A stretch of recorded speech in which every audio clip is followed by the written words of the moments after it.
Take a good look at 57 Castletown Road. It's a little house with big history. This is a house where many dreams that shape our reality today were born. A future of dignity for all and that hope for the future. This is the Hammersmith and Fulham way. Imagine a house where Isaac Newton, Einstein and Oppenheimer, or recent film fame, and Steve Jobs, I hope you've all heard of these people, all lived in different times. Imagine if they lived in a special house. In this special house, behind us, Jomo Kenyatta, Marcus and Amy Garvey, you know, Garvey, Mark, and Ladipo Solanke. Imagine if they all lived here. Jomo Kenyatta was the first Prime Minister of the independent Kenya in 1963, lived here in the 1940s. Then Marcus and his wife, Amy Garvey, can be said to be the mother and father of Black History Month. They also lived here in the 1940s. Ladipo Solanke established the very influential West African Students' Union, and they all lived here. Legend has it Malcolm X stayed in this house in homage to them in 1964 1965. Mahatma Gandhi, he actually lived in a house very close around the corner of Barons Court.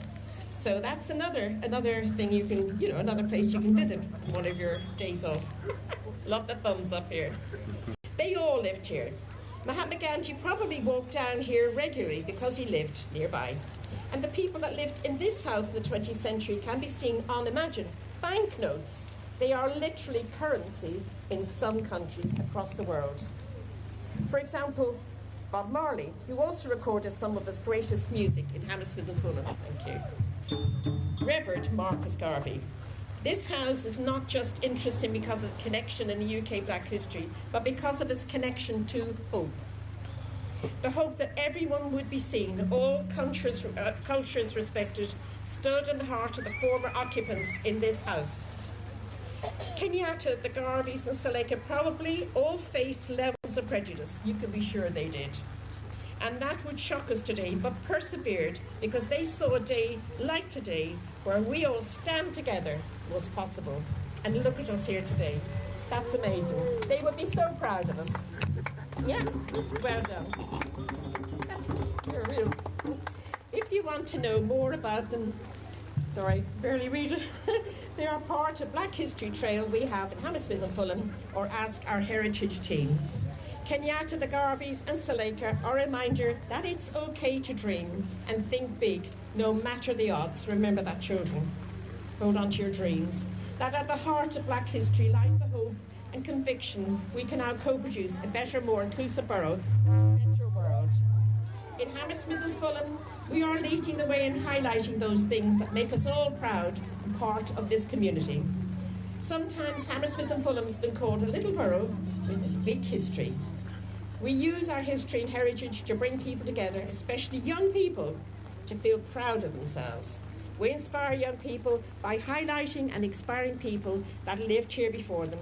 So this ceremony, celebrating titans of the past, hopefully will disperse the fog of fear to reveal and light a path to the bigger, more inclusive future ahead for those people's lives that show it's possible.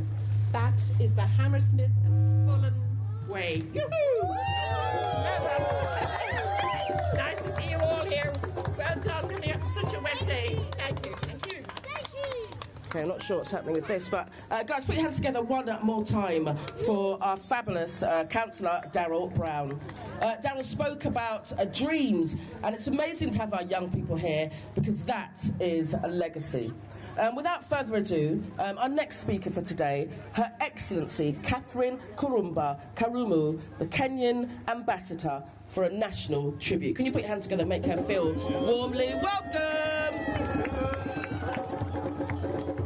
Is she here? She's not here. Kenya's running a bit late, so what we're going to do, we're going to make the young people come a bit forward, yeah? Because they've been standing out in the rain. So it's Wendell Park Primary School. The first, ladies and gentlemen, please welcome the futures of tomorrow, Wendell Park Primary School, ladies and gentlemen. An extraordinary group of young people. Come forward, come forward. What's the name of the teacher again? Name of the teacher? Doesn't say. Okay. It's Key Stage 2.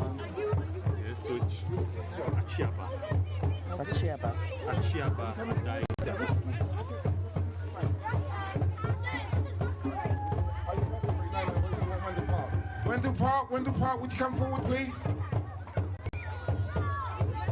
Yes, yeah. Come forward.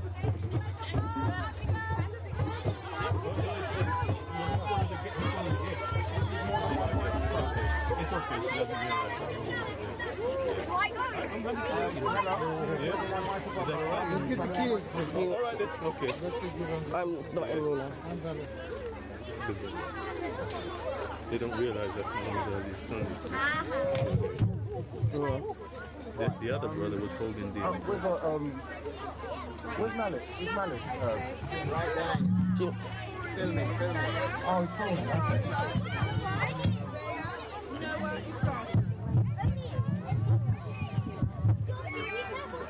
Okay. Yeah, that's it. Yeah, you like the one? No, you like that one. No, I don't. Do you need this back, Sam? Okay, so there's a mic there, and there's another mic here.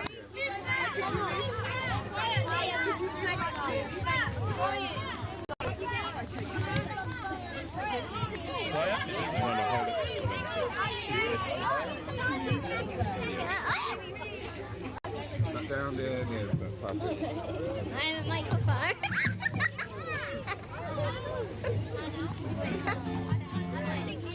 You might have to hold it. Hold it. No, don't hold it right down. Hold it up. So that's it up there. Okay, hold on. We're going to have Miss. where's Chloe's mum? Woo. Chloe's mum. What are you doing? Chloe's mum. Everyone has to be in here.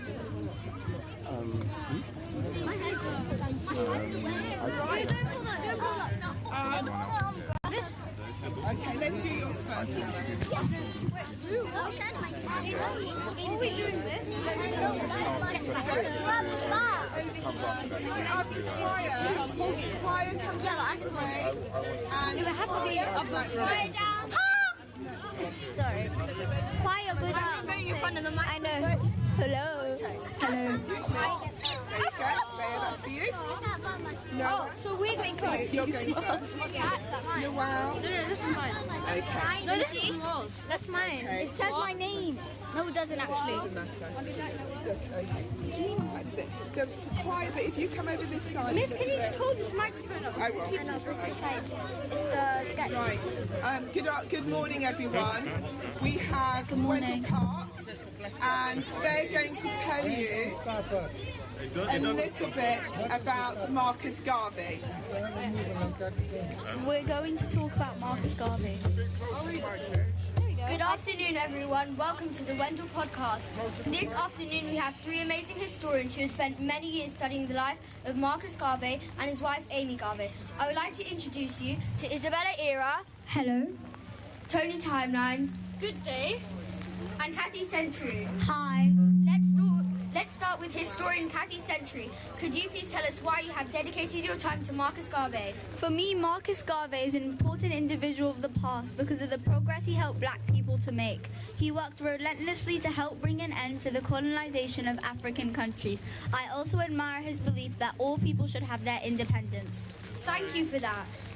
Isabella Era, could you tell us a little bit about Marcus's childhood? Absolutely. Marcus Mosiah Jr. was born on the 17th of August 1887 in St. Anne's Bay, Jamaica. His dad, also called Marcus, was stonemason. His mother, Sarah Jane Richard, was a domestic worker. Marcus had 10 siblings, but sadly all of them except one older sister died in early childhood. Interesting. Tony Timeline, how did Marcus spend his young adult life? As a young man, Marcus loved travelling. He travelled to Central America, Europe, and spent time living in London. During his travels, he was inspired by the people he met. The experiences were life-changing. He saw how black people were suffering and fighting for freedom in many countries. What did his travels inspire him to do? In 1914, Marcus went back to Jamaica, and with a few friends, he created a group called the UNIA. In fact, the co-founder of the UNIA was Amy Ashford, who later became Marcus's first wife. Marcus was 28 years old when he created the UNIA. He created this organization to push for the independence of black people and for black people to be self-governed. That's right. Marcus wanted to change the negative image of black people, and he wanted black people to be proud of their heritage. The UNIA was not so successful in Jamaica, so Marcus set up his headquarters in Harlem, America, where it became very successful. In 1935, Marcus moved the headquarters to London. One of the main missions of the UNIA was to create in Africa a black-owned nation. What were some of Marcus's biggest achievements? Operating a steamship company called the Black Star Line. This was the first time a black person in America achieved such a position. He created a Black Factories Corporation. These were factories run by black people to support a black economy. In 1918, he founded a weekly newspaper which was circulated across the world. Another big achievement was buying and opening a luxury building called Liberty Hall in Cleveland, Ohio, which remained a symbol of the UNIA until 1988, when sadly the building was destroyed by fire. However, there is still a Liberty Hall in Jamaica, which was opened by Marcus. Can you tell us a little bit about Marcus's wife? He had two wives, both called Amy. What a coincidence. I agree. After Marcus's death, his wife and ex-wife became leaders in the movement. Amy Ashford Garvey, his first wife, did a lot to spread the beliefs and vision of Marcus, known as Garvism. She traveled to many countries, including Ghana in 1940. Actually, women played an important part in the success of the movement right from the start, and many of them were in leadership. So you could say that Marcus Garvey was ahead of his time regarding gender equality? Definitely. Now for my final question. As we know, Marcus died in London on the 10th of June 1940. What do you think is his legacy? Personally for me, it is promoting black pride and positive images. Connecting the racial struggles of black people across the world. For me, it is helping to end colonization. That's an amazing achievement. Wonderful, thank you. Can we give a big clap to our three historians?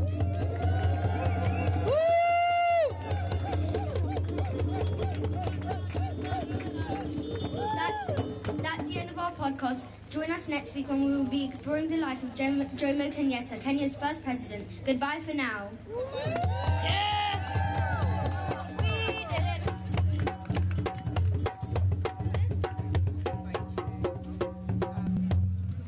We now have the Wendell Park Choir. You ready? Just stay down.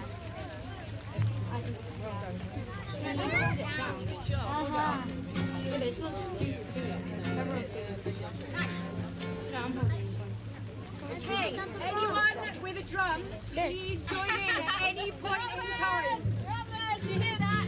We've got two songs for you today. No, you're at the back. The first song you might know, please join in. The second one, the kids have written especially for today, so I hope you enjoy. You ready? No, go at the back. Quiet, are you ready? Yes. Go, take your hand off. Yeah, but it's just going to fall. Don't worry. Nobody's using it. Drummers. Nobody's using it. I know, but I don't want it to be Here we go. Okay, are you ready?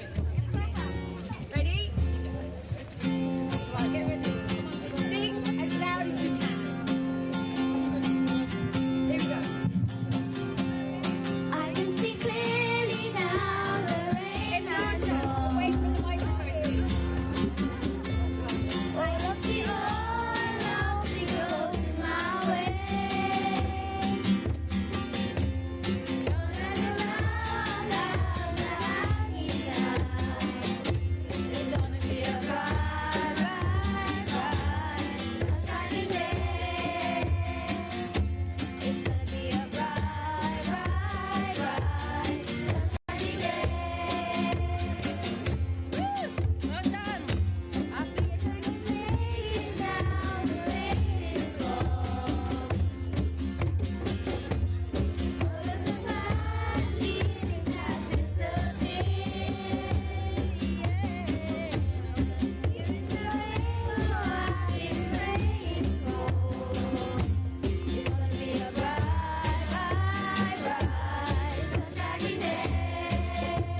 dear. Well, put hands together one more time for Wendell Choir. They're amazing, thank you. We're going to move it along quickly. We're hoping that there's going to be some better weather, but we're now going to ask you guys to go back to your wonderful space over there. Thank you so much. You gave us some great information and some wonderful singing. Can I now quickly welcome Fulham Cross Secondary School, Key Stages 3 and 4.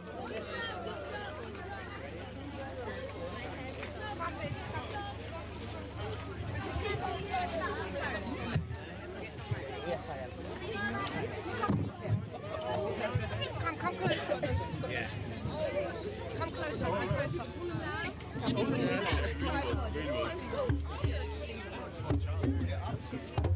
Into there. Come and sort out your microphone stand.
What's your face? Yeah. That's a good idea. Well done.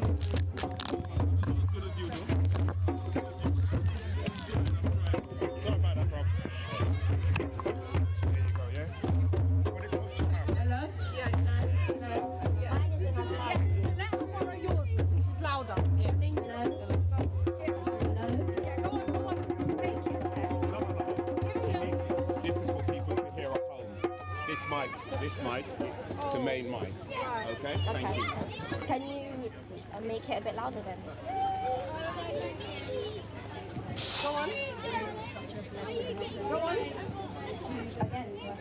No, say good morning. Come on. Good morning, esteemed colleagues, student and honoured guests. Fulham Cross Academy is a beautifully diverse, multicultural school community. We are a pioneering secondary school which places inclusion and celebrating diversity at the heart of everything that we do. Our launching of our special drop-down days throughout the year highlights our commitment to increasing representation. These specially curated drop-down days comprise a range of interactive sessions that teach us about the protected characteristics and how to create a space for these at our school and in society through awareness, shared understanding and empathy. During these special days, we delve into a wide range of topics and protected characteristics that highlight the importance of representation in our rapidly changing world.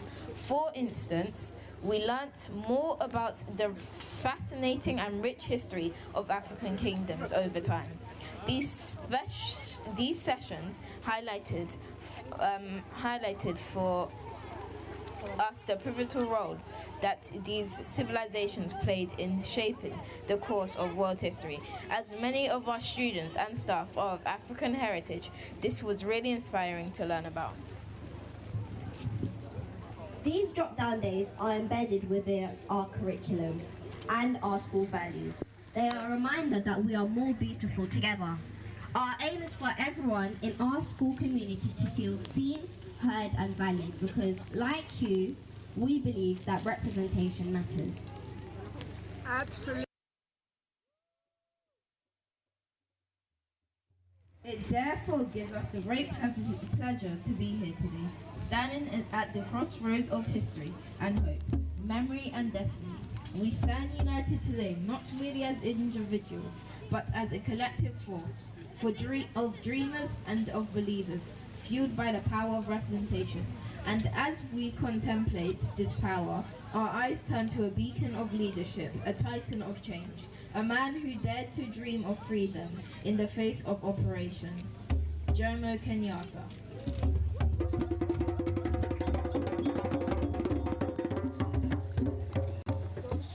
I have a dream today, a dream deeply rooted in Kenyan dream. It is a dream that was born in the heart of a young Kikuyu boy, nurtured in the struggle against colonial rules and blossomed into a leadership of a nation. This dream, my friends, is the dream of true representation. Is it this part? Yeah. Jomo Kenyatta stood tall when others cowered, spoke truth when others whispered, and led when others faltered. He was not just a man, he was a manifestation of his people's hopes and aspirations. From the soil of Kenya, he rose, carrying with him the voices of millions, their cries for freedom, their hunger for dignity, their thirst for representation. Let us not forget that when Kenyatta spoke, it was not just one man's voice that echoed through the halls of power. No, my friends, it was the voice of every Kenyan farmer tilling the soil, every worker in Nairobi's bustling streets, every child dreaming of a brighter tomorrow. Kenyatta was their voice, their faith, their hope. Amen. But let me tell you today that the struggle for representation did not end with Kenya's independence. No, it continues in every classroom, every boardroom, and every parliament across the vast world. It continues here in the very heart of West Kensington, where we honor the courageous in the halls, freedom. We honor the courageous souls who fought tirelessly for freedom, and continues in the halls of Fulham Cross Academy, where we nurture the seeds of tomorrow's leaders.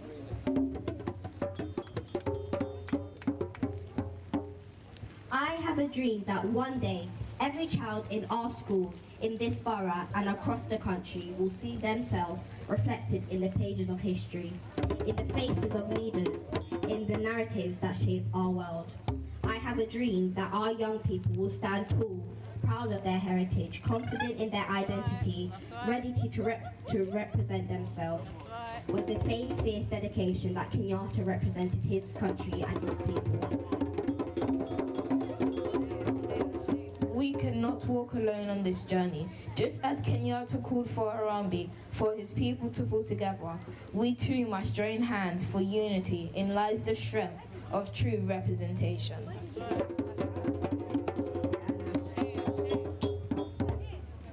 So let freedom ring from the classrooms of Fulham Cross Academy. Let representation reign in our hearts of our students. And when this happens, when we let representation ring, when we let it ring from every classroom and every corner of this borough, we will be able to speed up that day when all of God's children, black and white, Asian and Hispanic, able-bodied and disabled, will be able to join hands and sing in the words of old spiritual. Free at last, thank God Almighty, we are represented at last.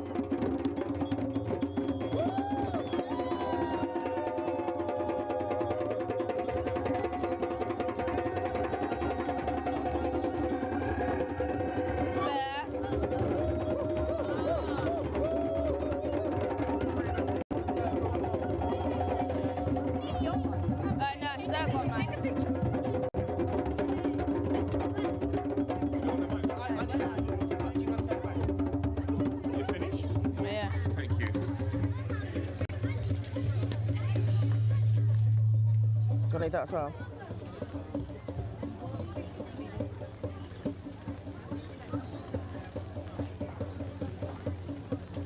Wasn't that wonderfully delivered by our young people?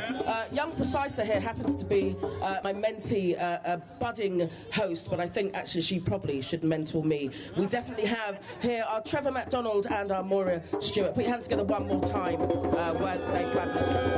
Okay, guys, we're going to keep it moving. Up next, one more tribute from the school. We've got Backenbury Primary School, Key Stage 1 and 2 tribute, if they could make their way.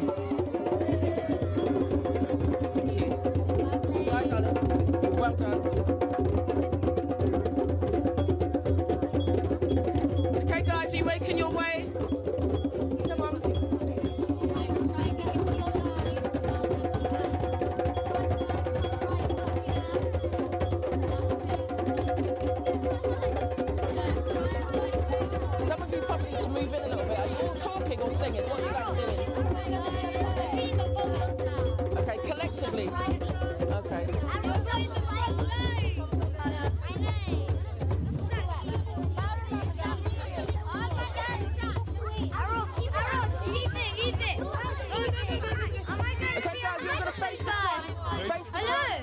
the front.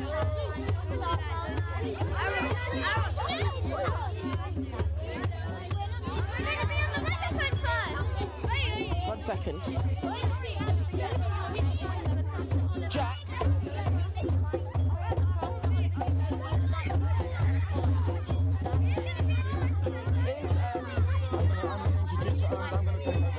Yeah. Okay. Is she here now? Are we ready? No, she's not here yet. Okay, She's the only one that's not here. Okay. He's here. Miss Patrice, Jamaican Deputy High Commissioner should be here, yeah. Okay. So you're gonna do that person? I'm gonna do them because they wanna go. Yeah, okay. With your mic, you want your mic.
Thank you so much, ladies and gentlemen. Can you give them a round of applause again, ladies and gentlemen? Thank you. Okay, what we're going to do now, listen, we've got a special guest all the way from the United States of America. This man goes by the name of Muhammad Ali Jr. And of course, the wonderful Derek Marshall from the Malcolm X Family Foundation. So I'm going to start with you, brother. Use my mic. Yeah. Round of applause again, ladies and gentlemen. Thank you so much.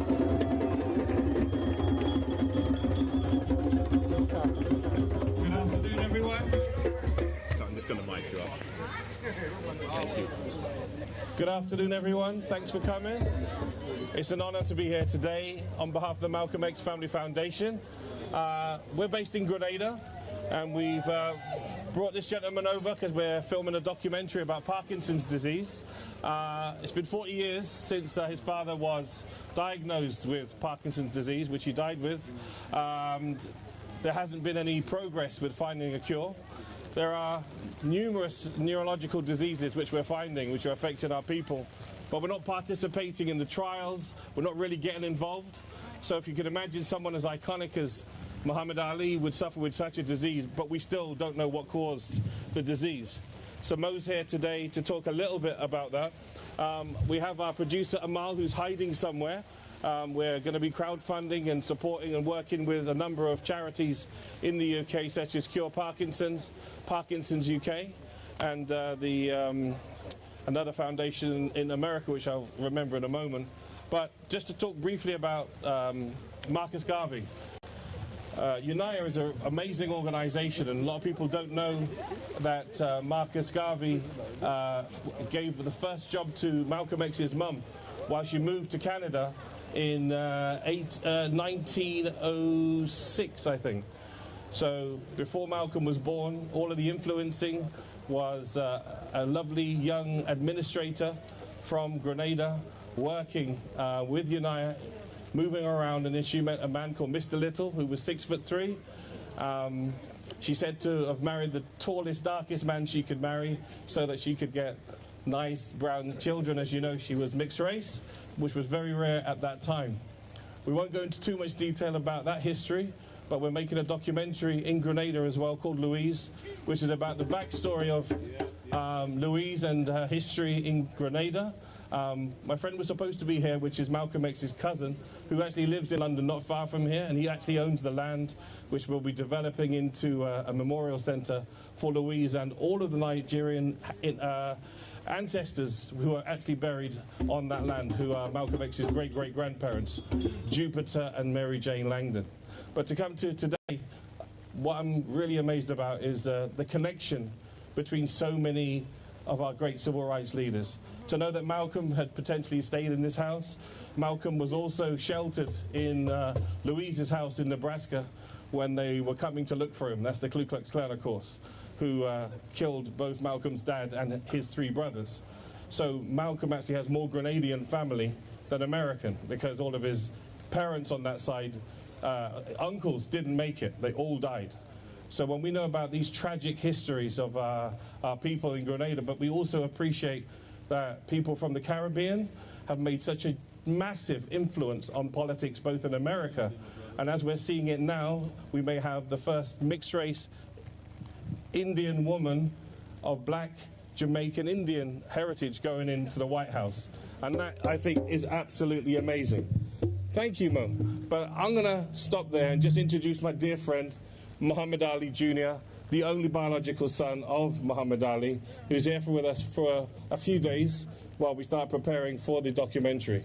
But I'm going to hand over to you, Mo, just to say a little bit about what we're doing here. And thank you very much. Hello. Hello, I'm Muhammad Ali Jr., the son of the greatest of all time. I'm here in the UK to do a documentary on Parkinson's. The producer is Amal. She's hiding back there somewhere. But here she is, right here. And her name and her production company is Amelina Productions. And I have a 501c3 in the States, located in Florida, by Muhammad Ali Legacy Continues. So we're here to do the documentary on Parkinson's, named My Papa Has Parkinson's. And we're doing great. We hope to get a lot of donations and people help secure this and raise funds for it. But that's why I'm here. I have other things that I'm doing also, but that's the main goal. And I'm here for Black History Month, because my father and Malcolm X was blood brothers before they split up. So we're here to honor that and to keep it moving, like Dr. King said. All right. Thank you very much, Mel. How wonderful to be amongst legends. You have one more thing to say? I want to do something for you all. I'm a Muslim. That's my religion.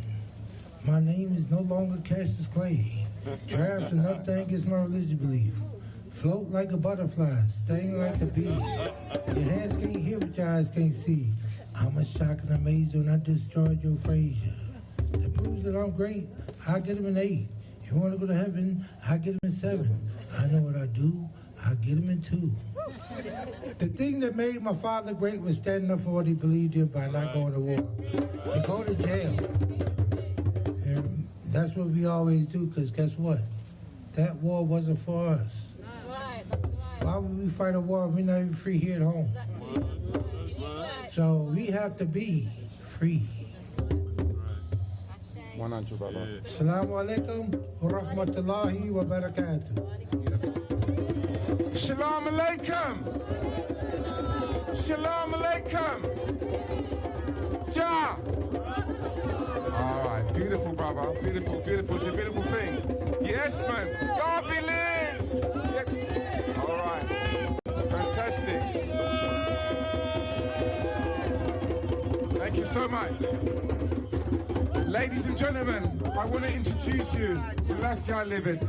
I want to introduce you to the man who started Black History Month in this country, ladies and gentlemen. A living legend.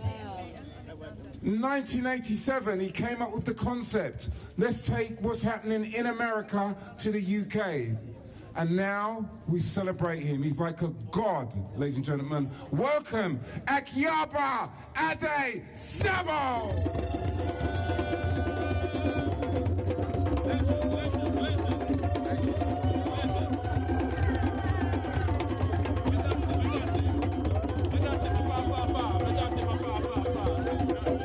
Thank you very much. Thank you. Thank you very much.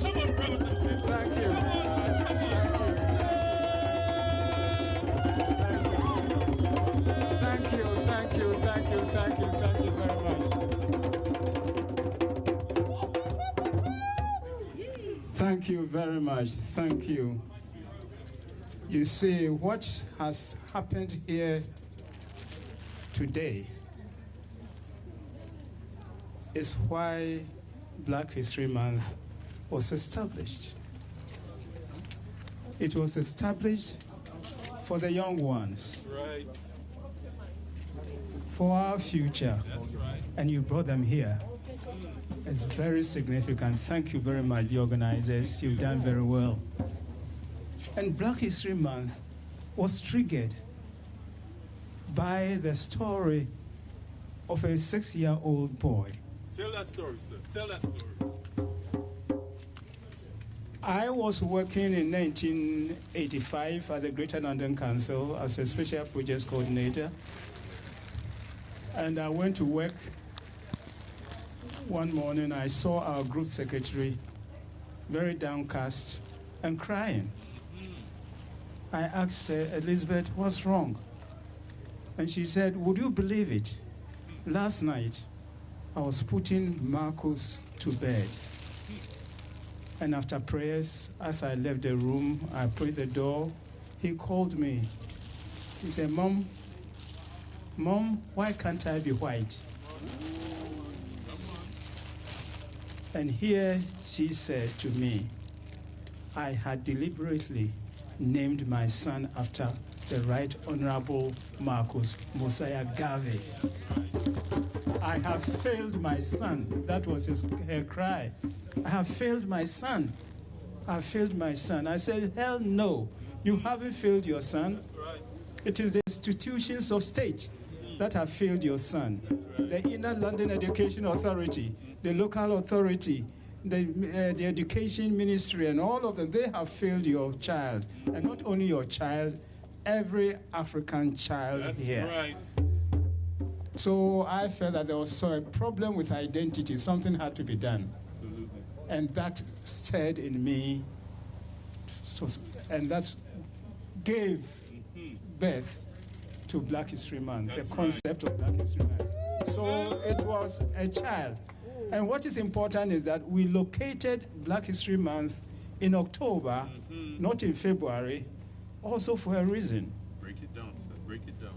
For a reason, because October in Africa, the autumn equinox, is a period of the harvest, That's right. a period of plenty, a period when everybody is happy, and then all the chiefs and divisional chiefs, they gather at the headquarters, and then they examine the state of the kingdom.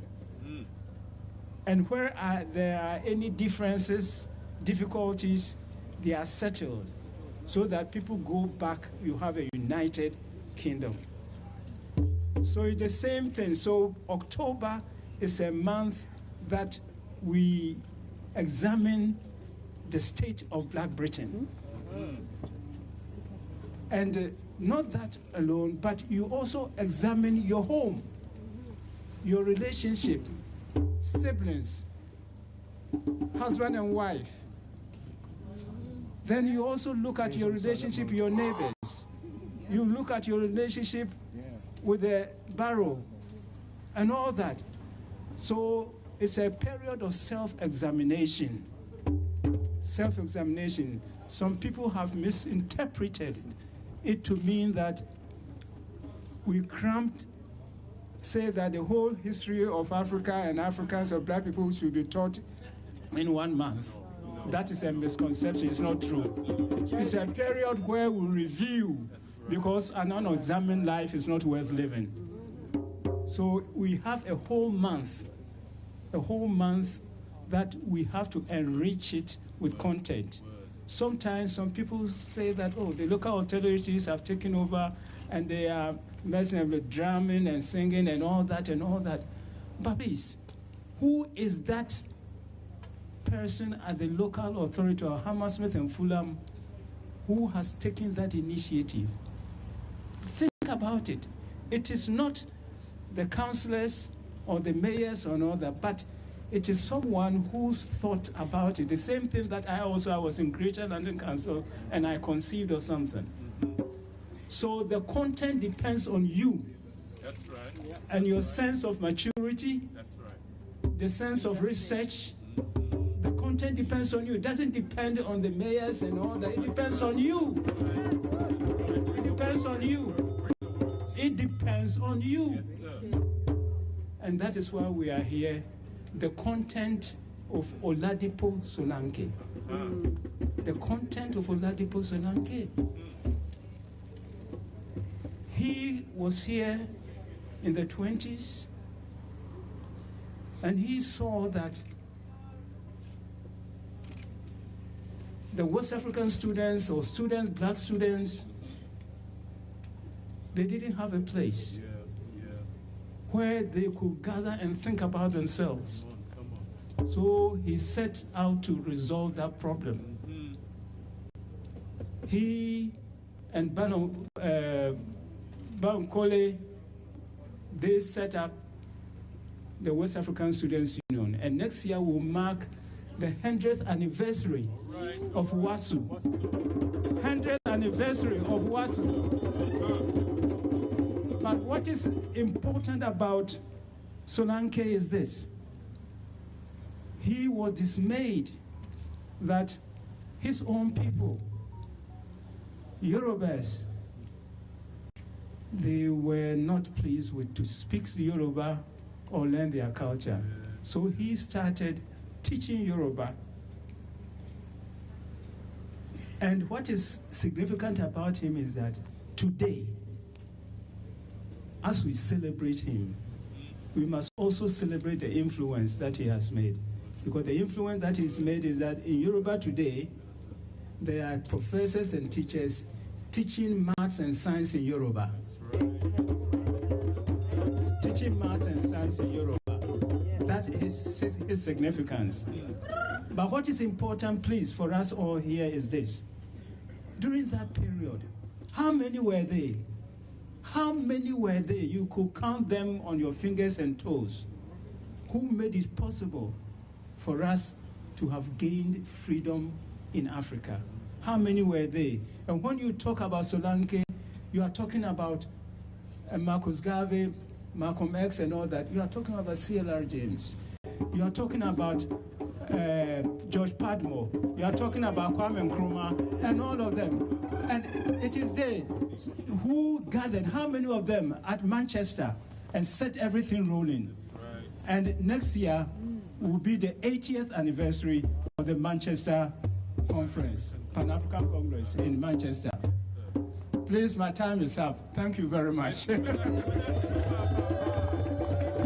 Thank you so much. What a wonderful, wonderful tribute. It is, of course, as we heard, our responsibility. Because if we don't make it our responsibility, no one else will, or other people will tell our story. So I salute you and thank you for the initiation of Black History Month here in the UK. And we owe it to our brother, we owe it to the Nubianjak Foundation, we owe it to all of you here today for every plaque that has been raised or erected. We owe it to our ancestors to make it our responsibility. Okay, moving on swiftly. Do we have the Kenyan ambassador? No? Moving. Okay, next. I feel like I'm drawing the lottery. Next. Do we have Mr. Patrice Laird Grant, Jamaican Deputy High Commissioner? Next ticket. Okay. So get your tickets ready, guys. Don't wait till the number's called. Up next, we have Raoul Duroy, the Universal Poet Tribute. Do we have him here? Oh. Absolutely, not a problem. Good afternoon. Good afternoon, family. Good afternoon. Greetings to the everlasting iration of Rastafari. Yeah, it's a pleasure to be here. Happy to share, because we know we care. Yeah. I'm not going to take up too much time. I wrote this poem, obviously, as a contribution towards today. Simply titled, Guiding Lights. Without further ado, hear this. Guiding lights in our struggle for liberation, freedom, justice, and equality as real living manifestations. Marcus Mosiah Garvey, Amy Jacques Garvey, Ladipo Solanke, and Jomo Kenyatta. Today, we pay homage for their contribution in relation to what really matters. Forever giving thanks and praise with the Nubianjak Blue Heritage Plaque. For our icons, luminaries, freedom fighters, prolific activists, black nationalists, intellectual thinkers, speakers, researchers, and notable writers. We go down, scroll down. Sorry, I can't see this thing. This. Trying to see. Sorry, but I'm trying to scroll down on the page. You can't see it.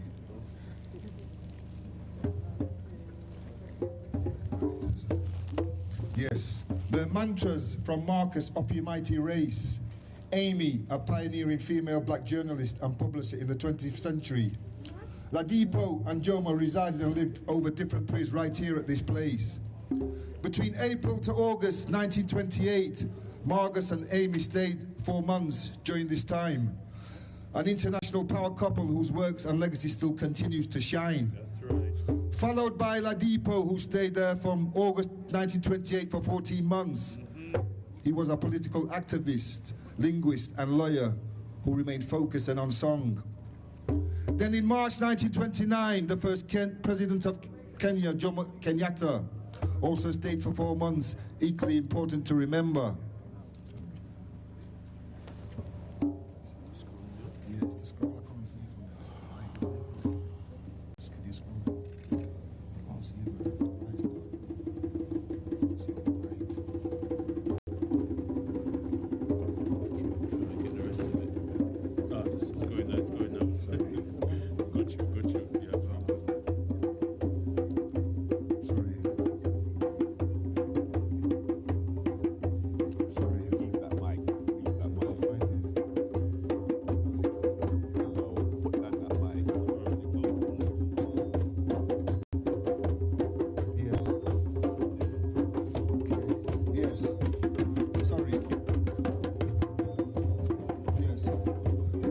Jomo was a Kenyan anti-colonial activist and politician, considered the founding father of the Kenyan nation.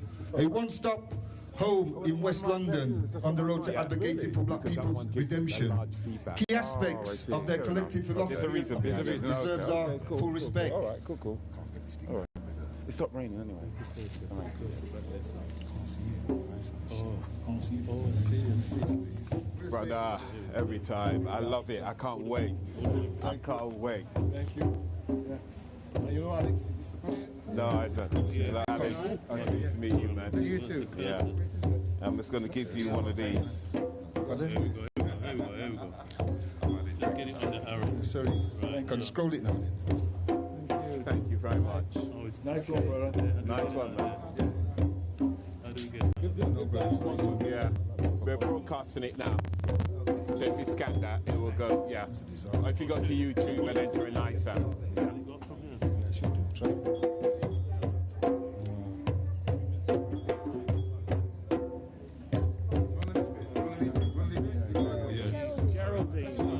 Ladies and gentlemen, round of applause for the universal poet. Amazing. Interesting. Absolutely amazing. Okay. It's a long road to get the laureate, the poet laureate. You got to remember your lines. Very important. Especially if you want to get paid. Anyway. I understand. It's all beautiful. Listen, we got some very special people here, man. Please. First of all, there's a very special lady in the audience. She gave us permission for the plaque to go on her house. So I'm going to call her later. But the person I'm going to call now has flown in all the way from Jamaica. All the way. He's the son of the Prime Minister. But more important, he is the chair of the UNIA in America. Proper bad boy. Let's give him a legendary Hammersmith welcome. There's Stephen Golden.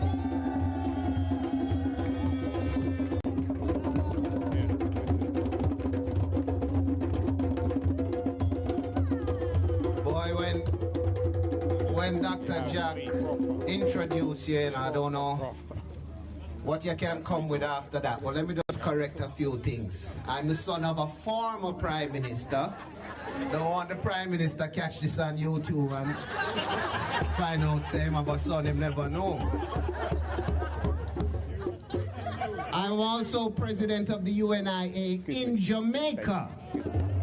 We'll come out of America a long time. I left Kingston yesterday morning. And when I was leaving Kingston, it was starting to rain. I arrived in London this morning, and it looked like the rain followed me. But I left the sun. I don't know how you guys do it, but whenever brothers and sisters gather for an occasion like this, right? We know the fire is burning within, and it's that fire that keeps us warm. Listen, round of applause to yourselves for coming out for this. Round of applause to Jack. YouTube and on my website. This is his 105th plaque. And to the students who performed earlier from the school and gave you a lot of history to digest. So that makes my job easy. So I'm going to be brief. I'm just going to connect a few dots and maybe reveal a few things that you didn't know before, as it has to do with this address here at 57 Castletown Road. First of all, let me qualify this by saying, you know, Jack doesn't speak a lot about himself or his own history at these events, I think. But the UNIA division that I lead in Jamaica was the very first. That was the one established by Garvey after spending 2 years in London and returning home. This city helped shape Garvey in ways that his time here came at very pivotal moments in his life. After returning from London in July of 1914, 5 days after landing in Kingston, Garvey formed the first division of what would become the largest global organization of black people ever.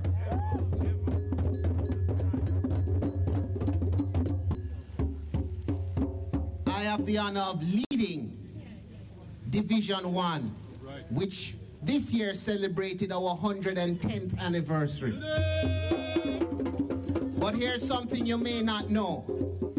110 years ago when Garvey formed that division, the founding officers one of which was Amy Ashwood, and another of which was a man by the name of Thomas Michael, who was the first treasurer and later became the vice president of the division. Well, his grandson is a man by the name of Dr. Jack Bueller. Come on. So you see the connection. You see how it goes. It's important that we don't forget our history. Part of the problem is we've been given history. Now you break down history is somebody else's story, is his story. The brother that was up here and the brother who is responsible for the creation of Black History Month in October in the UK, I want you to give him another round of applause. That brother must never be forgotten. And let me tie it up for you. Black History Month in the United States, which is celebrated in February, and really not just the United States because it has moved across much of the Americas. We celebrate Black History Month as Reggae Month also in Jamaica. But Black History Month started out as Negro History Week in 1926. That means in 2 years, it will be the centenary of the creation of what we know as Black History Month. It was started in 1926 by a man by the name of Dr. Carter G. Woodson. At the time, he worked as an editor for a paper known as the Daily Negro Times. That paper was started and managed at the time by a man named Marcus Garvey. I would like to take the number. Garvey was behind the whole inspiration of us focusing on reclaiming our story. Marcus Garvey was a printer and a journalist, which means in the early 20th century, he was a man of the media. He was a media personality at that time. And he used his influence in media to begin to re-educate black people about a history which Malcolm X and Martin Luther King would later refer to as being stolen from us, being robbed and taken away from us. In 1921, Garvey did an article after they opened the tomb of King Tutankhamen in Egypt. And it was a very important article claiming and revealing the truth that the ancient pharaohs of Egypt were Negroes, as the word was then, but were black people. It was almost unheard of for somebody to be saying that publicly at that time. Much of us who come from the Caribbean or from Africa grow up under the influence of the Christian church. Think about it. And we used to go to church and they used to tell us Pharaoh was a bad man because Pharaoh kept Moses and the people in bondage. It was a diabolical trick to get us to not want to identify with the people who built the first skyscrapers, with the people who invented reading and writing. They stole our story and gave us a history that glorifies the Greeks and the Romans. They replaced Hippocrates. They replaced Imhotep with Hippocrates.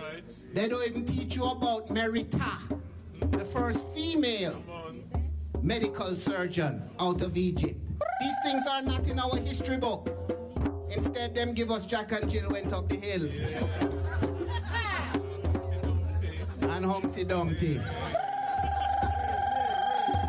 So understand the vision of Marcus Garvey when in 1921 he could be telling black people that you see them opening tombs in Egypt, these are your ancestors. Garvey reclaimed the glories of Ethiopia. He taught people that Timbuktu wasn't, as we say in Jamaica, someplace lost in the bush.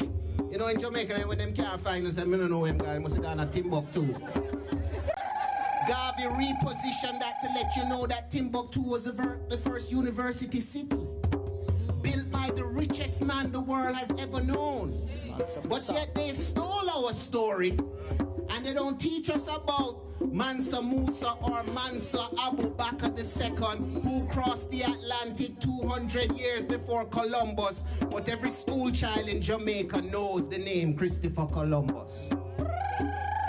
So this is why a Black History Month was important. It wasn't about getting the shortest month of the year. It wasn't about condensing our history into one month. It was about redirecting our focus away from the Jack and the Jills and the London bridges that was burning down and the pussycat who went to England. And getting us to realize that within our DNA, as Garvey said, were secrets still to be unlocked that were coming down not only from Tutankhamen, but from Akhenaten, the man who created monotheism. Hence the motto of the UNIA being one God, one aim, one destiny, right? Marcus Garvey was a great man. But as it relates to this address here, as a nexus point of all these personalities that Jack is now enlightening you about, let me break that down a little bit for you. Because after Garvey left London in 1914, formed the UNIA in Jamaica, he moved on to the United States in 1916. And later brought up with him his sweetheart from Kingston, Amy Ashwood, married her in 1919, making her the first Amy Garvey, and they spent their honeymoon in Montreal. While he was in Montreal in 1919, Garvey was always working. And you can imagine how frustrating that must have been for his new bride. That even during the honeymoon, work still had to go on. While he was in Montreal, he organized divisions of the UNIA in Montreal and in Michigan in the United States, which was right across the river. At that session of organizing, a young lady living in Montreal at the time by the name of Louise Langdon met another organizer from across the river in Michigan named Reverend Earl Little.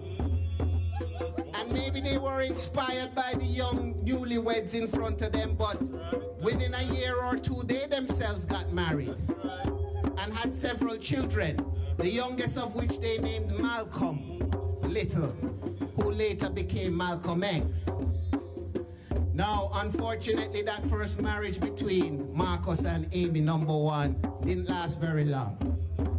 Maybe he worked too hard. Maybe they had different ideas of how marriage should work. But nonetheless, Amy, a few years after the breakup of that marriage, left New York and came to London in about 1924. And because she was the first Mrs. Garvey and because she had been taught by the great organizer, it was in her blood. It was in her way of thinking.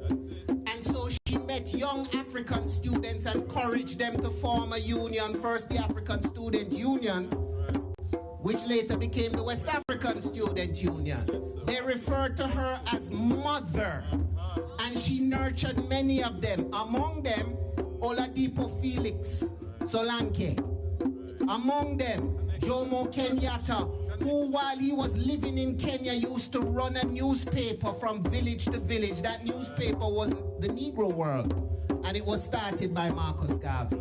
So you can imagine a young Kenyatta now meeting the first Mrs. Garvey and the influence she would have had on him, right? Among them was Jomo Kenyatta, J.B. Dankwa from Ghana, and then a young Kwame Nkrumah. Let's tie it up now. We know the story of Marcus Garvey. We know that what he represented in unlocking the minds of Africans worldwide was a threat to the colonial system at the time. And because of that, they framed him up and put him in jail. They didn't put him in jail for long, because the intention wasn't to put him in jail, but was to get him out of the United States. So within 2.5 years, a presidential pardon was given to him with one condition: immediate deportation.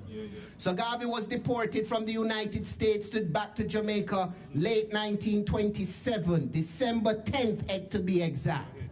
He didn't stay long in Jamaica though, because within 2 months, by the end of February, he departed again and returned to the city that had helped shape and create him, this very city. That was 1928. and he rented a house which he classified as the European headquarters of the UNIA. That house was located at 57 Castletown Road, 2 doors down. And while Garvey lived in this house, he did some of his most important work. Many don't know that he was in and out of London. He went to Paris. He spoke at the Club du Faubourg. He went to Germany. He visited Brussels. But one of his most important trips while residing at this address was his visit to the League of Nations in Geneva, Switzerland. And the reason he went to the League of Nations was to represent and represent to them a petition done by the Universal Negro Improvement Association in 1920 called the Declaration of Rights of the Negro Peoples of the World. If you've never heard about it, you need to ask people why it's not in your history book. Garvey called it the Magna Carta of the race. And it is a document that showed you that what Marcus Garvey was most successful at was elevating the issue of black people around the world from a civil rights issue to what it is today and should rightfully be recognized as a human rights issue. He was the first man to do that. Malcolm X later followed along that line. But I want you all to understand right now, because we're in the midst of a Garvey renaissance.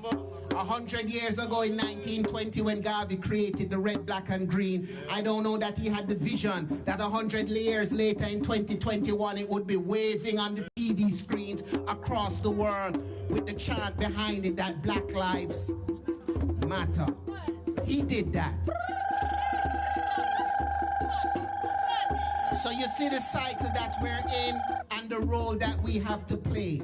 And on that note, I want you to again congratulate Dr. Jack Bueller, because if this work is not done, if once again we forget our story and are forced to accept others' story, his story or her story, it means in another 100 years you're going to find another person like me having to come and remind you where you're coming from and how it is connected.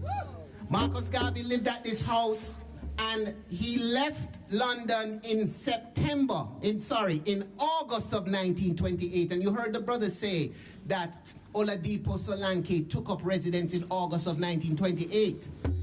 That sounds to me like any situation in a time when it's hard for black people to find places to live and to rent, right? Britain has a terrible history. How it used to go? House for rent, no dogs, no what?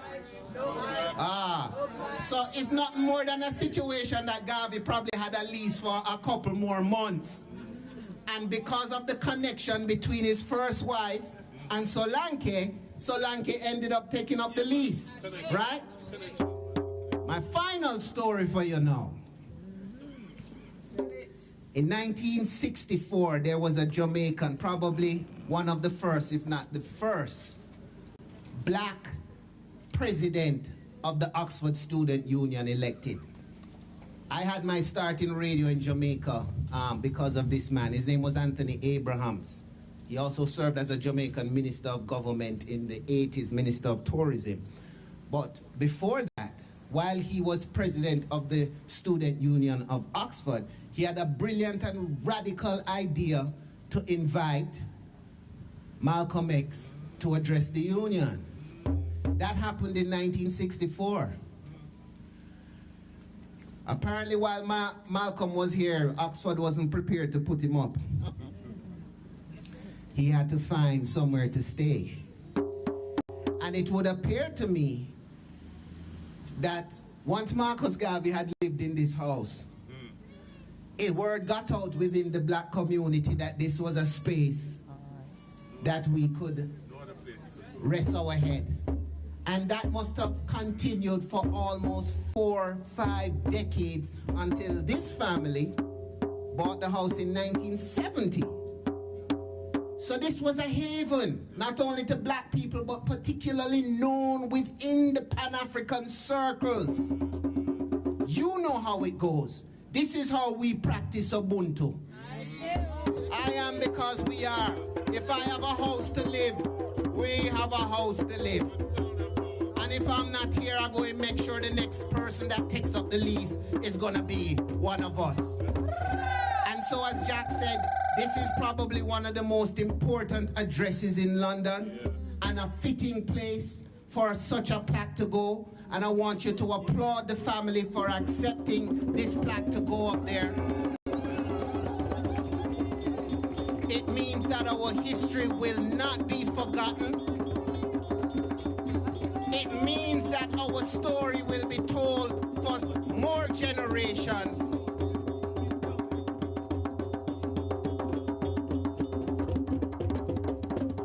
And it means that Garveyism is still alive and well in the city of London. One God, one aim, one destiny. Fantastic. Today is not an ordinary day. Today's not an ordinary day. Today is an extraordinary day. Not only did Stephen bring rain, but he brought passion. The intonation in the words that he delivered were resounding. I felt each word in the seat of my soul. He says, make sure that it's not his story, but it is our story. What a wonderful way to be out in the rain on a Tuesday.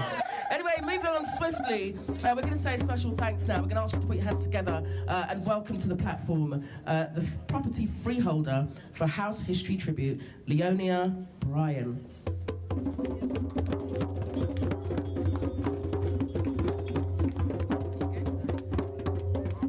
It's absolutely wonderful to be here. Thank you so much for the invitation. It really means a lot to be here and part of this really important event.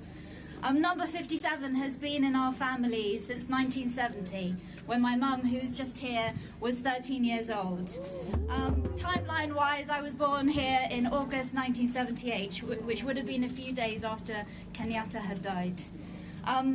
We always knew the place had real historic significance, and I remember as a child growing up here in the 1980s, people used to walk along this road and take pictures of the house.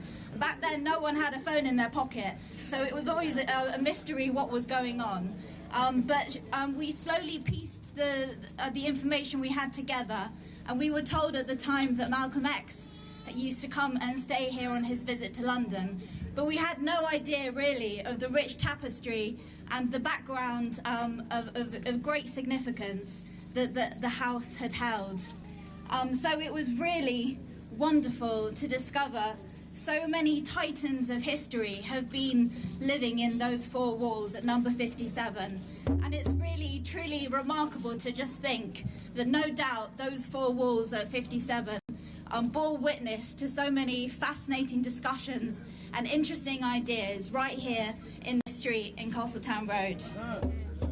So I just want to say that my mum and I feel very lucky to have lived and grown up here.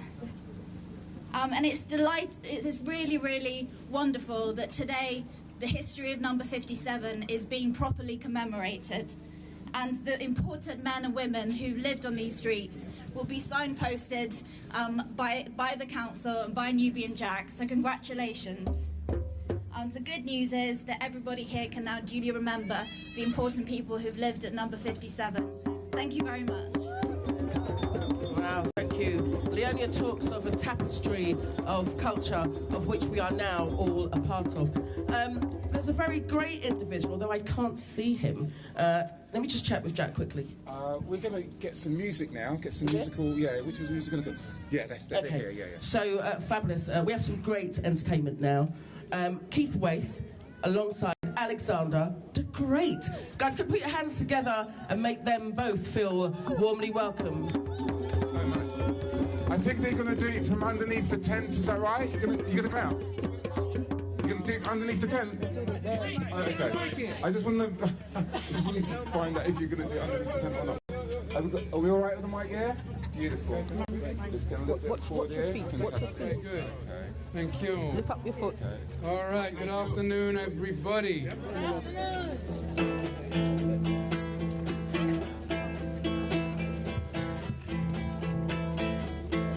Marcus Mosiah Garvey came with a plan, peaceful coexistence for each man and woman. His Black Star Line set up a precedent. Helping one another was the message he sent. His first wife, Amy Jakes, was a black nationalist, for whom self-determination was the catalyst, including gender and justice equality. Find out more by studying history more thoroughly. Once again, Black History Month has just arrived to honor these black heroes who really strived.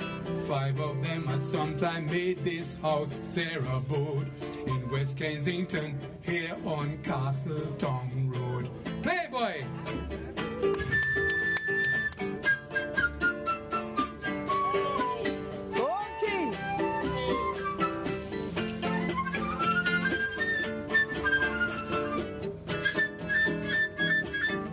One more time.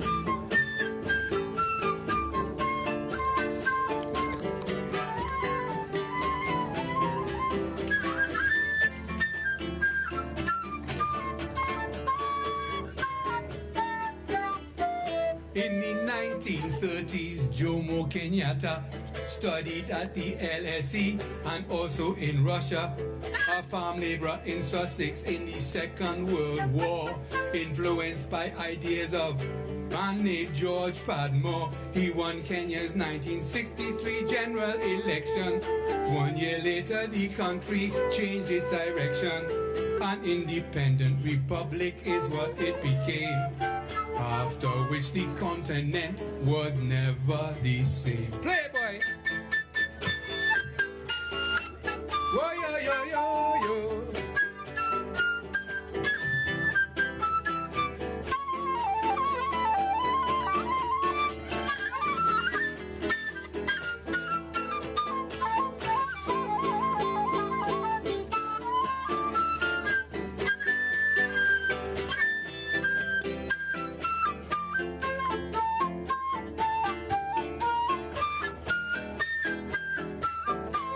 Ladipo Solanke was educated here at UCL. 1922 was the year. He was from Nigeria and he studied law, organizing fundraisers to assist the poor.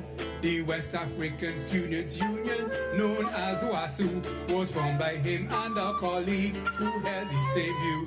He represented cocoa farmers in the court, facing a cartel defining whose crop was bought. Oh yeah, yeah, yeah.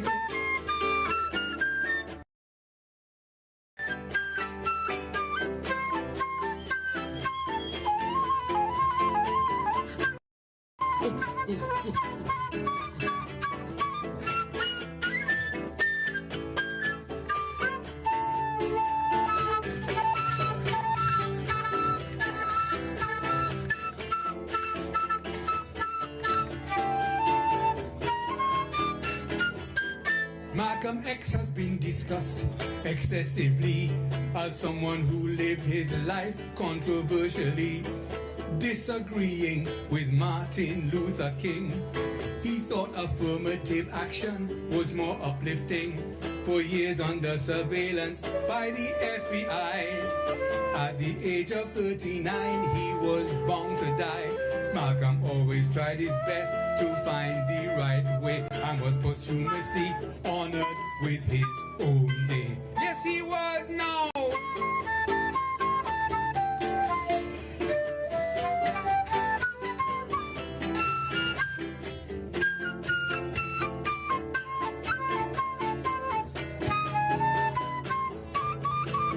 Once again, Black History Month has arrived to honor those black heroes who really strived. 5 of them at some time made this house their abode in West Kensington, here on Castletown Road. Keith Wade, thank you very much. Playing like an angel. Alexander the Great. All right. Alexander the Great. Thank you. Come on, big a hand. Yeah, man. Ladies and gentlemen, Alexander the Great and Keith Wade, thank you so much. Right, thank you. We're going to unveil the plaque, come on. Let's do this. I gave you a call, but I saw you. Just a few people to thank on the way here, ladies and gentlemen. First of all, there's a guy who helped to make this happen. Very special man, ladies and gentlemen. He's dressed in a yellow jacket, high-vis jacket. And his name, I'm going to call him out. Ladies and gentlemen, he helped to make it happen. Ladies and gentlemen, that guy there, Nicky. Give it up for Nicky. Amazing, amazing man. Also want to thank Gavin Bennett, whose idea it was to do this. And a wonderful man by the name of Daniel Waller, ladies and gentlemen. Yeah, this guy here, lovely man. Very important that we thank him. I'd like to thank the stage that never was. Quite embarrassing, but won't go there. Ladies and gentlemen, this wouldn't have been happened without the charisma of my co-host, Blaze, ladies and gentlemen. Let's get a shot here, let's get a shot here. Wonderful, okay. We're gonna get two people to unveil this. Listen to that. Right now, the sun has stopped, the rain has stopped, and a natural mystic is flowing through the air. Brother Pepper Kai, come forward, sir. Yes, you're gonna unveil this one, yeah. What? Let me show you how the thing going. Ladies and gentlemen, this man is a living God, a living legend. Yes, you are. Thank you. You hold one band, you hold one band. And the other person, I'm completely going off script here, the other person, come up here, is Akiaba Sabo, Black History Month founder. Come on, man. You're going to unveil this too. It's only because the mayor's not here. If the mayor was here, where's the mayor? Where's the mayor? The mayor not there? Yeah, no. And ladies and gentlemen, straight from Jamaica, come on, he gave us the history, he gave us the chronology. Papa Stephen, come on, brother. Ladies and gentlemen, Stephen Holden. Let's hear some drums. Turn up the Nostral Mystic. Oh, wait there. Come on now, flowing through the air. It's beautiful. So, can you get your phones out, ladies and gentlemen? Let's get this on Insta. Let's get this on Twitter or X, Facebook. You're gonna peel it off, and it's on the other side. Yeah, it's on the other side. So you're gonna peel it off, and everyone's gonna come round. I'm gonna do a countdown from 5 to 1. All right, ladies and gentlemen. I just want to say again, Daniel, thank you very much. Thank you. Emma, where are you, Emma? The wonderful Emma. Gorgeous Emma. And of course the family, the Byrne family, for allowing us to not put it on your house. Okay, here we go. 5.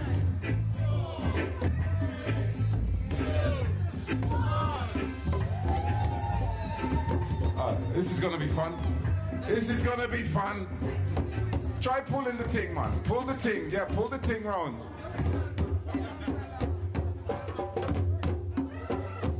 Yeah. Ladies and gentlemen, come round and have a look. The plaque's on this side. It's amazing. It says, Jomo Kenyatta, first president of Kenya, Marcus and Amy Garvey, international power couple, and Ladipo Solanke, political activists, all lived here at 57 Castletown Road between April 1928 and October 29. Ashe. Ashe. It is done.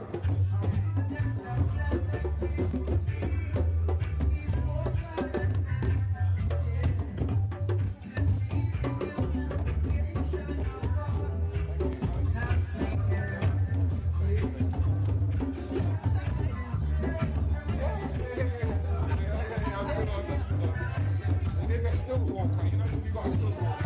Yeah. She's here. She's here, actually.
first time you've had a plaque on a post? I was thinking that it's my first one.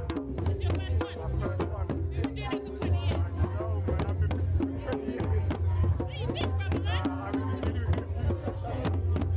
No, man. It's been 20 years, I was saying now. We did one for Marcus Garvey, his other house in Town Bath Road. That was about 13 years ago. And then we walked from there to his offices and unveiled another plaque. That same day. It's quite local, isn't it? Because that's like West Kensington and Hammersmith. So very local. Very local. We ain't even touched it to grow. I'm sure there's a few in growth, no? Marcus Garvey? No, just for the plaques. Oh, yeah, no. Oh, yeah, I can imagine. But what I'm saying, that one was specifically for Marcus Garvey. Today. No, the one we did 13 years ago. Down the road. Yeah. That was, I remember because my son was really small. And we did that. You see, it was a whole day event because we went from the house to the offices, you know. Where are the munchies? There's a pub. There's a pub, I think, right? I think. I'm not sure what it's called. Look it up, Golden Rose is next door, isn't it? It's parallel to this. All right,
wasn't for us. No. We've got our one. With this. We've got our one. Yeah, we've got our. Go on, Jenny. Come on. Stop everybody. The left hand or the right hand? Right, a hand. A hand. The left hand. The right hand. I don't know the hands.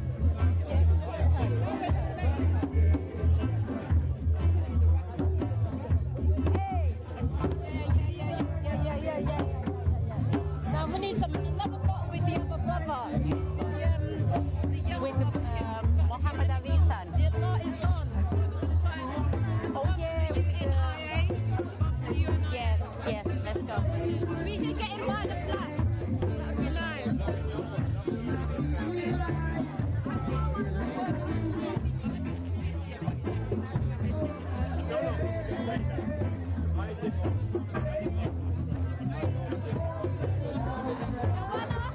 Don't go anywhere.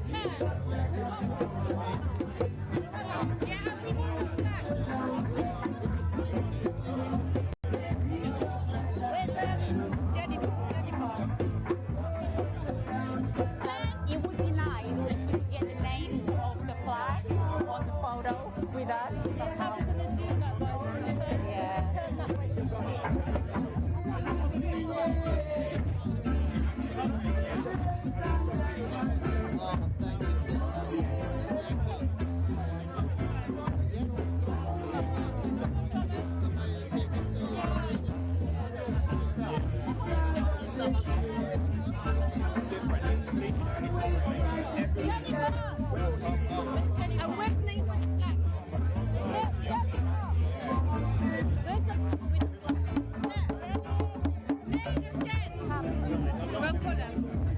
Get Nate with the flag.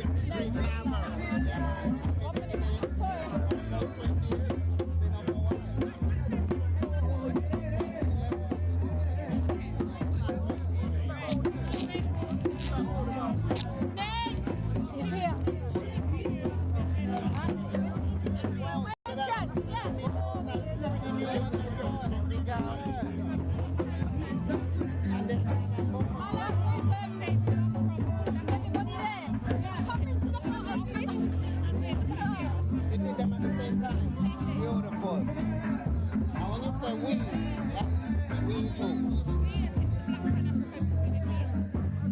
Are you guys going to the screening of the Messiah? Mala, don't you want to be in?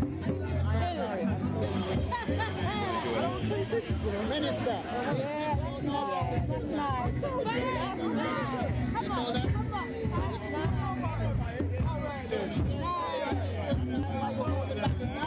I got a question. I got a question.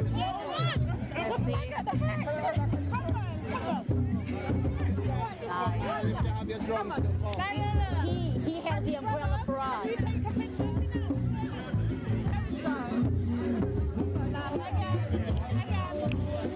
Get ready.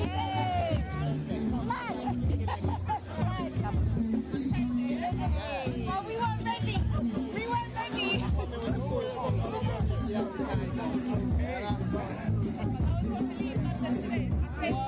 Where you going? Where?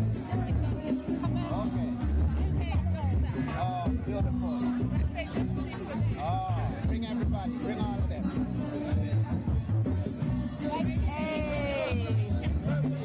One more.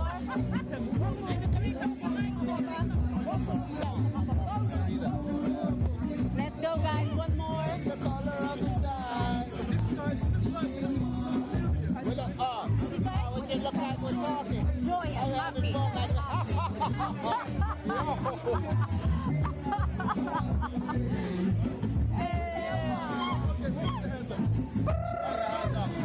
All to the paper.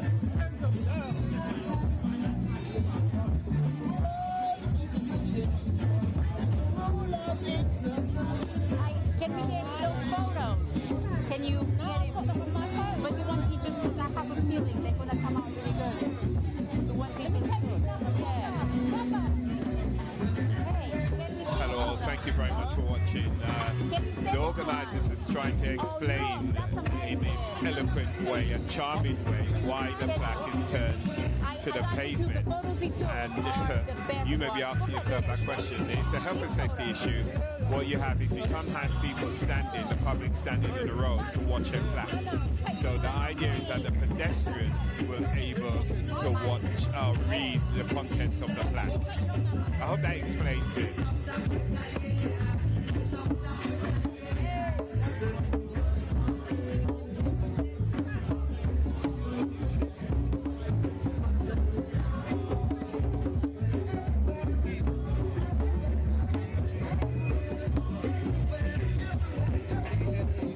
Get the correct one, yeah?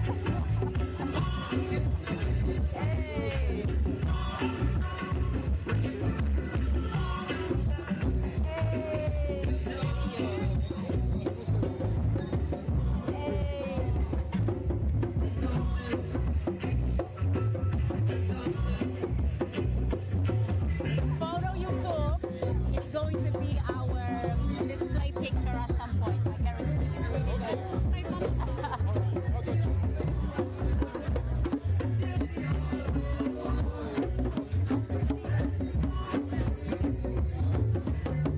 Stephen, it's long though, isn't it? Let me just grab it quickly.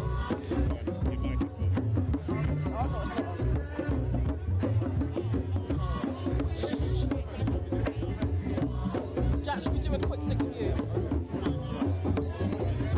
Sorry, Steve. Sorry. I'm going to borrow in about 2 minutes. I'm just going to boost the camera. We're going to do Jack first. Then can I borrow you for 2 minutes? Yeah, man. Bless him, love. Oh, it's for Jack's filming. Yeah.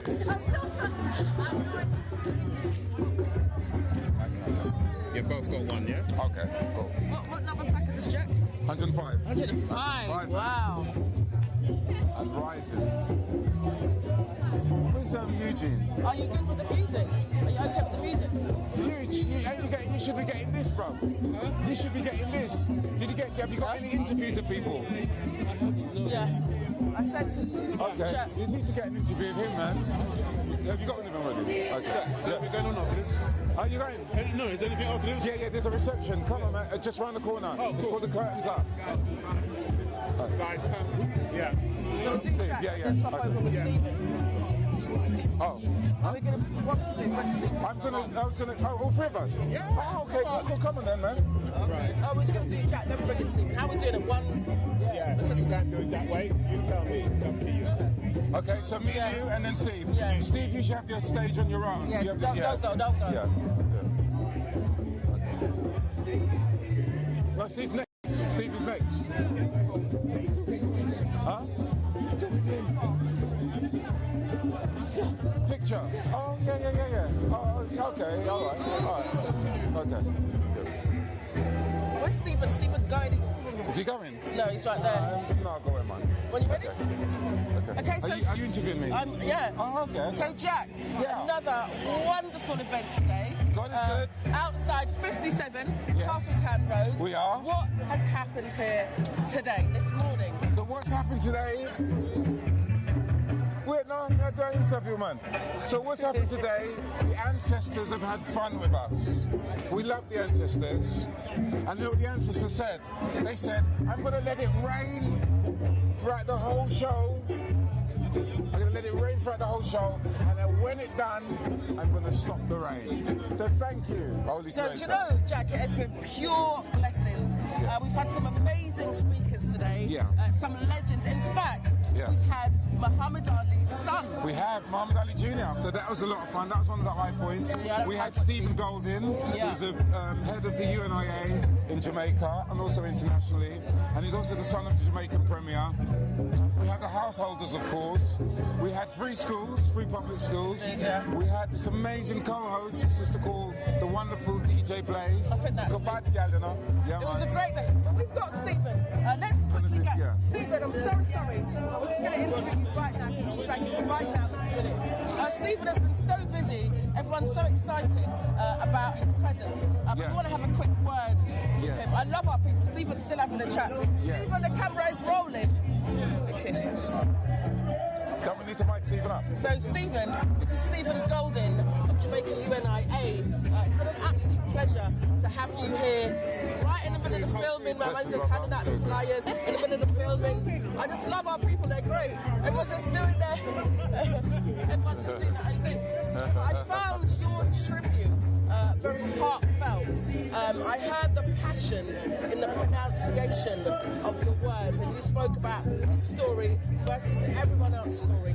Tell us, why was it important for you to make the journey from hot, sunny Jamaica to raining? Why was it important? Well, first of all, I really love what Jack is doing. Jack and I worked together on a project earlier this year in Atlanta. He did a plaque for Marcus Garvey, who spoke at the oldest African church in Atlanta in 1917. And if you know Garvey's history, 1917 is pretty early for a big public lecture. And so when Jack told me, he told me this was going to happen a few months before it did. And then we also are promoting a film on Garvey called Mosiah that we wanted to bring to the UK at the end of October. But Jack just said, no, he's doing this at the opening, and wouldn't it be great if Tutus we made it happen. I've got to say, the women were very excited about your acknowledgement of the two wives of Marcus Garvey. Tell us a little bit about how you feel about their involvement, because they say behind every wonderful man is an awesome woman. Tell us what you think about the two wives. Behind Garvey there's two or even more. And both of the same name. Both of the same name, and they were both friends. In fact, sorry, I'm just back in the middle of a film. You're right in the middle of our filming. That's okay, that's okay. In fact, the first Amy introduced the second Amy to Garvey. In fact, she was the maid of honor at her wedding. But they were very different personalities. Amy Ashwood was very outgoing, very much a socialite, you know, had a little drink every now and then, you know, popular, charismatic when she stepped into the room. Amy Jakes, I suppose, in her, Garvey found somebody a little bit more committed to his idea of a wife standing beside their husband. But there's no doubt that Ashwood is an accomplished Pan-Africanist in her own right, as well as Amy Jakes, who came into her own during her time with Garvey and very much after.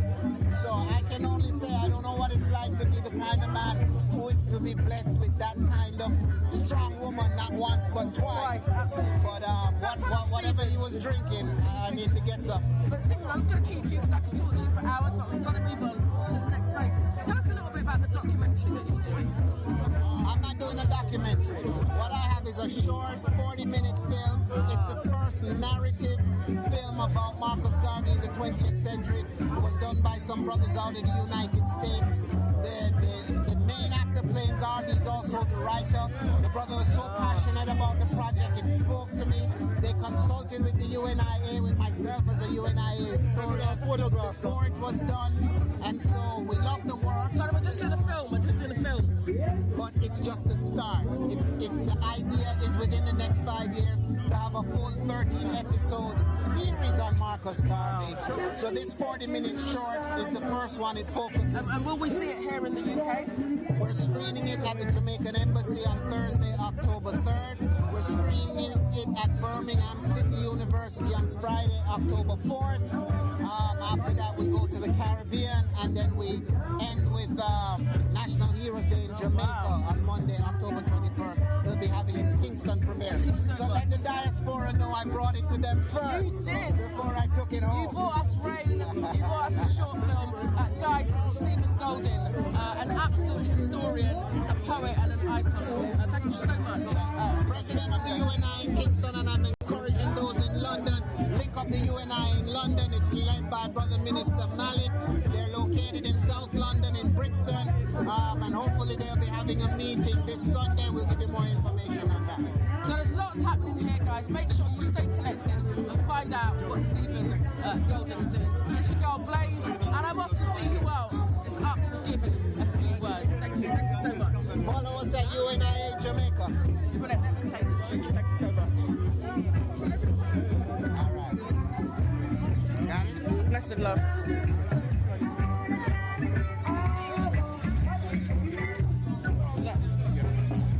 Who else? No, that's his one. Okay, great. Fine.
Right, thank you very much for watching. We are going to wrap this up now, and yeah, this is a bit of history, a significant part of history being played out here today. So thank you once again. Like and subscribe to the channel, which helps us to grow. Thank you very much.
Yeah.